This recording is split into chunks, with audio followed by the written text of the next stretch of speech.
धूप बड़ी ही शदीद किस्म की चढ़ी हुई थी। मैंने सोचा क्यों ना तोते की सर्विस कर ली जाए। जी हाँ, सबसे पहले मैंने बच्चों को स्कूल भेजा क्योंकि उनका टाइम पर स्कूल जाना ज़रूरी था। उनको भेजने के बाद जनाब मैंने सारे ए टू ज़ेड बिस्तरे-विस्तरे सब कुछ अपनी जगह पर रखा। किचन का सारा ए टू ज़ेड काम मैंने समेटा।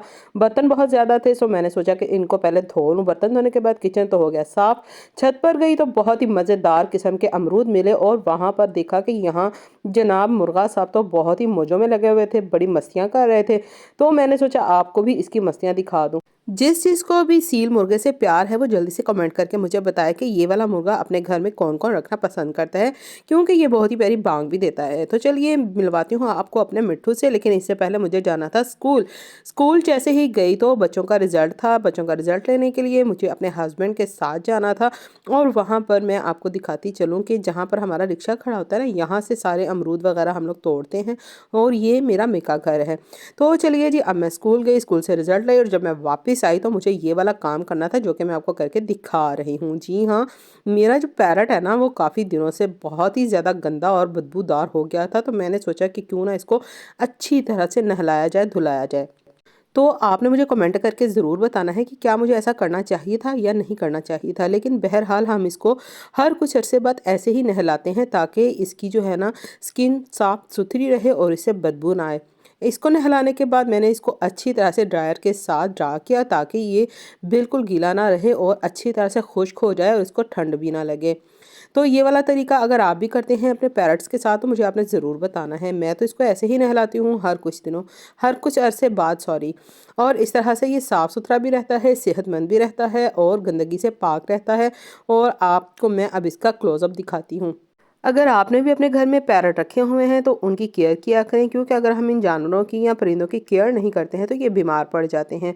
धूप बहुत ही शदीद थी, इसको मैंने सुखाने के बाद दोबारा से धूप में रख दिया ताकि ये अच्छी तरह से धूप सेके। इसके इसके साथ ही मैंने इसकी ट्रे को भी धो लिया पिंजरे की और साथ ही साथ इसके सारे लवाजमात को, साथ ही साथ जनाब घर की सारी साफ़ सफाई हो गई थी और साथ ही टाइम हो जाता है खाने पीने का। तो मेरा दिल चाह रहा था कि मज़ेदार क्रिस्पी किस्म की चिप्स खाई जाएँ।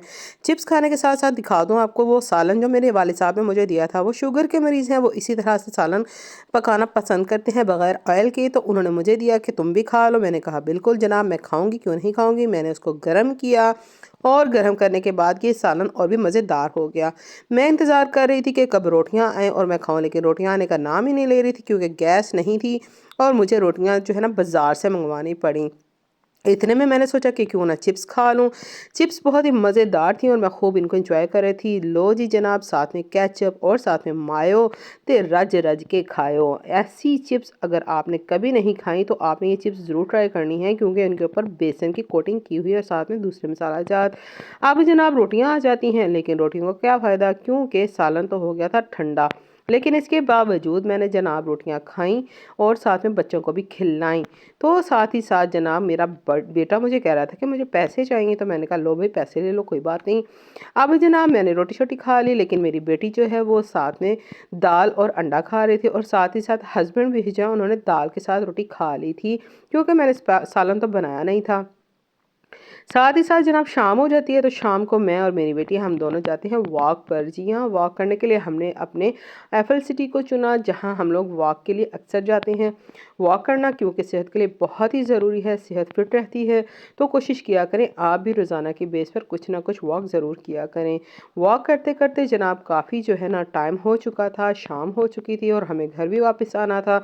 तो जनाब जैसे ही मैंने देखा कि सूरज जो है ना वो ढलने ही वाला है, तो साथ साथ हम लोग चिप्स भी इंजॉय कर रहे थे। मैंने अपनी बेटी को चिप्स लेके दिए, मैंने कहा खाओ मौज करो। और साथ ही जनाब मैं आपको दिखाती चलूँ कि सूरज जैसे ही गरूब होने वाला था तो हमने सोचा कि क्यों ना घर वापस आया जाए।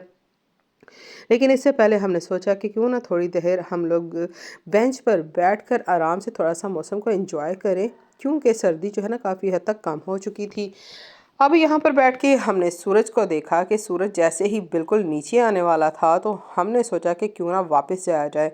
जी हाँ, तो जैसे ही हम लोग वापस आने के लिए घर यहाँ से निकले तो हमने सोचा कि क्यों ना रास्ते से कुछ खाने पीने के लिए ले लिया जाए। तो हमने डिसाइड किया कि हम लेंगे शवारमा और साथ में लेंगे अंडे वाले बर्गर, जो मैंने लिए और बच्चों को दिए। बच्चों ने बहुत ही ज़्यादा इंजॉय किए। आज की मेरी ये वीडियो आपको कैसी लगी आपने ज़रूर मुझे कमेंट करके बताना है। और मेरी वीडियो को लाइक करना है एंड शेयर करना है। मेरे चैनल को आपने करना है सब्सक्राइब, ताकि इस तरह के मज़ीद अच्छी वीडियोज़ मैं आपके लिए बनाती रहूँ। अल्लाह हाफिज़।